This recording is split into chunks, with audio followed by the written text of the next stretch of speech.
Hey, oozes and bunnies. This is a preview of the most recent Party Planning, an extra podcast that the Join the Party crew makes for our Patreon.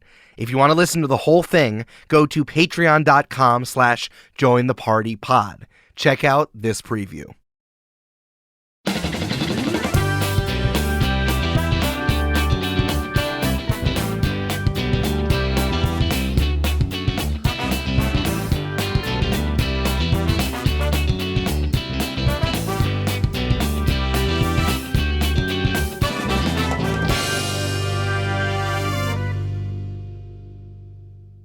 Thank you, Zoom lady. Wow, it's Eric and Amanda at the movies. It's us because one person, Eric, said we're influencers. One? And so, one person in the last few days who invited us to a screening of Dungeons & Dragons: Honor Beyond Thieves. Oh, did you notice in the credits it said Hasbro's Dungeons and Dragons? I did not notice that, but you sure did, because everybody, we saw an early screening of Dungeons & Dragons: Honor Among Thieves, not Beyond. That's the platform they acquired in 2022 to monetize casual fans. And we have lots to say about the movie, about what we thought, about our experience, and how this relates to Hasbro's corporate strategy, which you fucking nerds really enjoyed from the party planning we did a few months ago. And guess what? Since the last time we talked about their Q3 results, another Q has sunsetted, Eric, and we have Q4 results to talk about, baby. So all that and more today for you in party planning. There's nothing you can stop. What is it? Something death and taxes in Q4? Yeah, exactly. And quarters reviews coming out. Exactly. So let's sort of open up the Pandora's box here. I'm trying to. What is like a Wizards, like a Dungeons and Dragons word that I could just like sneak in because I'm going to sell a toy of it. Oh, sure. Let's walk into the Wizard's Tower. Thank you. Mordenkainen's Wizard's Tower. Of the Sword Coast of Baldergate. We are here in Baldur's Gate. Peter Parker. And Eric, let's give at the very top here, what's the headline of the Eric Silver review of this? How many stars out of 10? How many beholders? How many eyeballs out of 10 eyeballs would you give this movie? Sure. I would give this a 5.5 plus 1 because for charisma, which ultimately comes out to 6.5 beholders eyeballs. Thank you. I would give this film 5 out of 10 beholders eyeballs, but -1 for the psychic damage I incurred from the number of times I had to hear Hugh Grant say Baldur's Gate. Yeah, by trying to put proper words into Chris Pine, proper names of things in a land that really no one cares about, into the mouths of Hugh Grant and Chris Pine was a lot.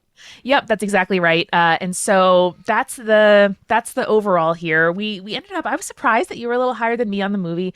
You walked out. I did. I was getting bored about a third of the way through, and I was trying to test the brightness on my phone to see if I could continue to read my contemporary romance novel about people in a very close Great British Bake Off analog.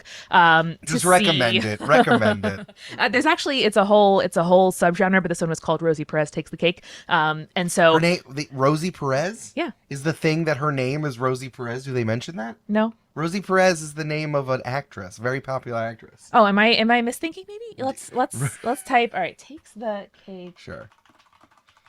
This is happening on the fly. Romance.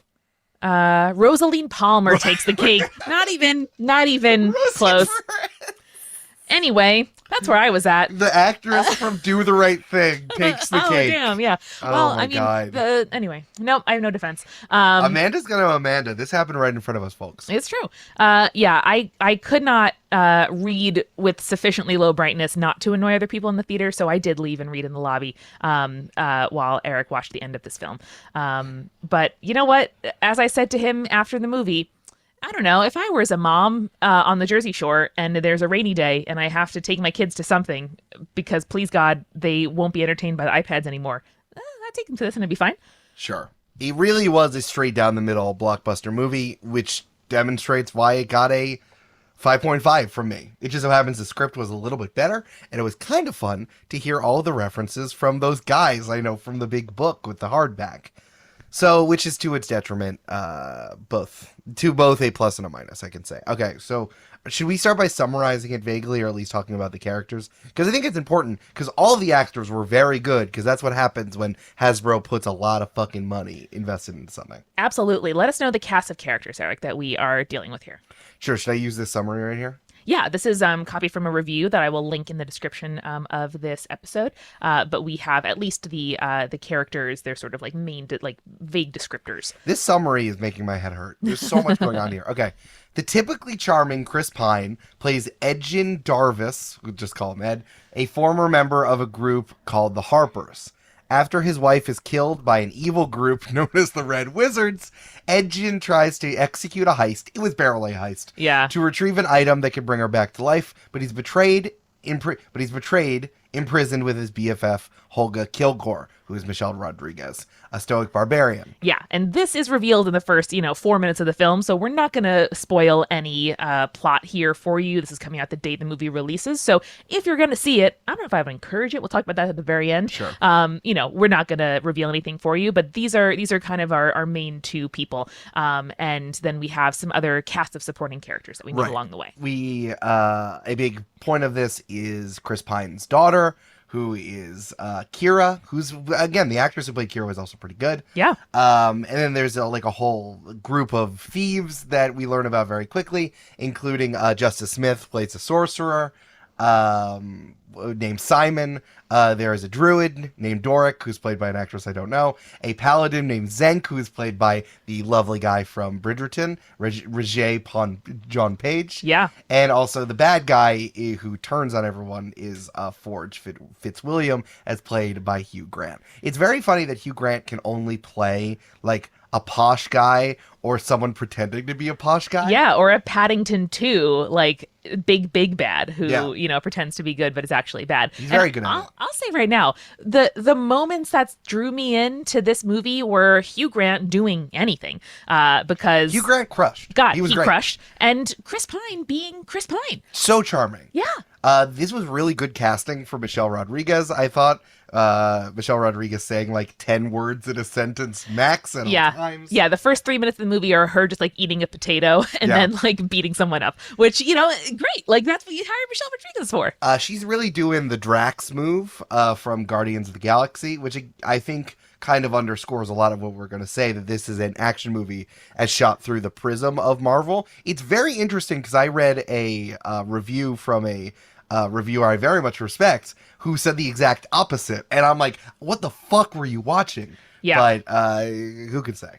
And we will definitely get into some selected reviews here on Thursday, March 30th, the day we're recording this, that have come out so far. I expect more discourse will unfold as the movie is actually out in the world. But the discourse I saw was everyone liked it. Yeah. Every single person who was defending the fact that they are an influencer and that Wizard of the Coast tapped them in the head to go to the LA or UK premiere, everyone's like, wow, so good. And I'm like, what?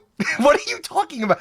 I think the fact that it wasn't a travesty means everyone likes it. And I think that is what people need to say when they're revealing that they got to go to the premiere and then see it all together. And dress up fancy, yeah. Dress up fancy, right. A number of the reviews were also like, in a packed premiere at South by Southwest. And I was like, that's not representative of the whole country. Oh, you mean with all D&D nerds who all really like it that you mentioned an ooze? Cool. Yeah. Interesting. Well, or that you said Neverwinter out loud? Like, oh my come God. on. The number of times they were like, Sword Coast. I was saying to Eric afterward, it was like when I watch when I watch something in a language I don't know, and then there will be a moment where they say like McDonald's, right? Or like Nordstrom's. And it felt like that, where it was just like a fantasy movie, and then suddenly Hugh Grant is saying Sword Coast, Neverwinter, Baldur's Gate. And it really made me cringe. Yeah, for me, it felt like, that urban legend, when you have an idea, you should send it to yourself in the mail. It has like a soft TM. Yeah. That's what this felt like it was. Hasbro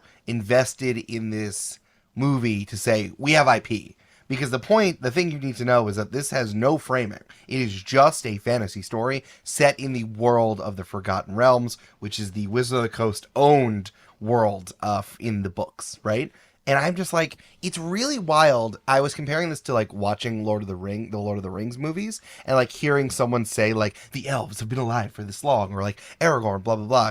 But we didn't even have like Gandalf showing up and doing cool pipe tricks. We just had like boom, here we are in a straight up fantasy world. And I'm really surprised that they ended up doing it in 2023, but it really just felt like they got to hold up this letter and say, we have IP. Here it is. It's a movie, so it's real. We are out of the books. We've jumped out of the books. It is now into the better form of media, which is movies, and it's been stamped and exists, which really bothered me.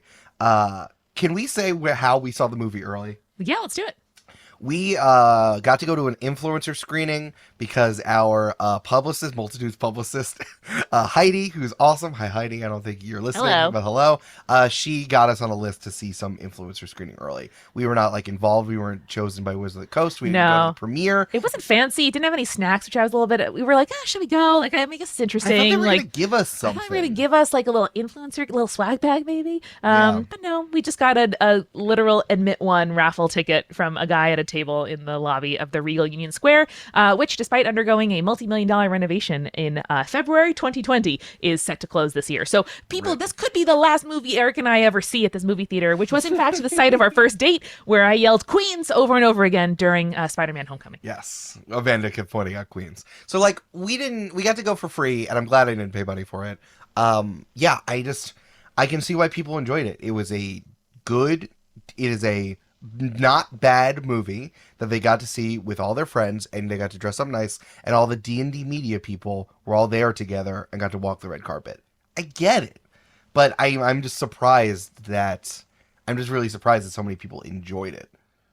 Yeah, I agree. The people who were in the theater with us are, like folks I'd see at, like in a game store, like in Comic-Con, I don't know, just Right. like regular people. This was not, again, the fancy version with like, celebs, or people who, this is the area where they are the celebrity. Somebody was way too loudly talking, like explaining Critical Role to someone else Right, before the movie started. which I was like, oh no, is this what's going to happen? And I was really interested in the crowd reaction during the movie. Like, these are people who are, some degree of TTRPG influencers. Like, this is not the sort of target market that the reviews actually kept writing about, which is like people who have no idea what D&D is, people who will be embarrassed to be caught with a 20-sided die. Like, Yeah. what'll they think about it? And all of the reviews I've read so far, at least, are just sort of like guessing that people will enjoy this, or the reviewer themselves doesn't know much about D&D, and they're like, I don't know, like, sure, I get it, but like the Easter eggs that fans will love. Like, nobody is actually talking about the experiences because it's impossible to. Yeah, there was a really interesting line that the reason the guys who wrote and directed it, one of the guys from Freaks and Geeks, John Daly. He has 3 names. I can't remember the third one. And he's like a big D&D nerd, apparently. And that's also why, quote unquote, I guess theoretically, they hired him to do it so that he could put the references in good instead of needing to be told to do it. Which they sure did. They sure did put in a lot of mentions of things that were in the monster manual. They but mentioned... it wasn't interesting. It was just straight up. It is what it is. We were talking about Aragorn, the Aragorn movie that Amanda saw when she was a child. Aragorn, yes. Sorry. Aragorn is a Lord of the Rings guy. Aragorn, the Christopher Palimoni book with the Christopher dragon. Paolini's Aragorn series. Thank you. Which he self-published, aka his mom's a publishing executive in Italy in 2005 or something. So we can't get sidetracked, but it was weird, like comparing this. The only difference between comparing this to like a bad movie adaptation of a fantasy novel that has a very popular audience is like Hasbro was involved, so it wasn't clunky. And I think people mistook that for competency. And that really rubbed me the wrong way. That was great. My favorite part was the accent work. If you like that, you gotta hear the rest of Party Planning by joining the Patreon at patreon.com/jointhepartypod.